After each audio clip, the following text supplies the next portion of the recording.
ခုကတော့နလန်ထကစားပါနော်စာအရင်နေ့တွေကစာအိမ်နာတော့စံပြုတ်ပဲတာဒီနေ့ကတော့ဒါကြာစံပြုတ်လေးစားနိုင်တဲ့အခြေအနေပေါ့နော်ဟောပြောချင်တာအရင်နေ့တွေကတောက်လျှောက်ပေါ့ဟိုအဝယ်တွေဆက်နေတဲ့နေ့တွေမှာဆိုရင်ထမင်းစားဖို့အချိန်မပေးနိုင်တာမျိုးတွေလည်းရှိခဲ့တာပေါ့လေမနက်ပိုင်းတယောက်ပြပြီဆိုရင်တနေ့ကုန်သွားရောထမင်းစားမယ်အချိန်မှာမစားပြက်အဲ့တော့အဲ့လိုမျိုးလေးကိုဝါသနာပါတဲ့အလုပ်လုပ်နေရတယ်ထမင်းမေ့ဟင်းမေ့ဆိုတဲ့သဘောအတိုင်းပေါ့နော်စားဖို့လေးတွေမေ့နေတော့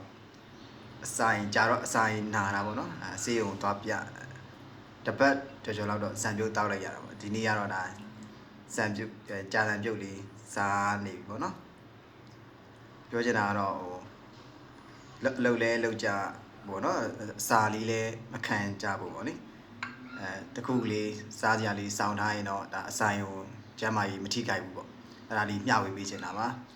အခုကျွန်တော်လည်းကားထဲမှာအဲ့လိုမျိုးပေါ့မုတ်လေးတွေစောင်းထားမှာပဲဖြစ်မှာပေါ့နောက်ဆိုရင်တော့လုံးဝစားဖို့အချိန်မပေးနိုင်တာမျိုးဆိုရင်တော့စားကြမုတ်လေးတွေစားအဲ့ဆိုရင်တော့အဆိုင်မထိခိုက်တော့ဘူးပေါ့လေအဲ့ဒါလေးတစ်ချက်မျှဝေပေးချင်တာပါအားလုံးပဲကျေးဇူးတင်ပါတယ်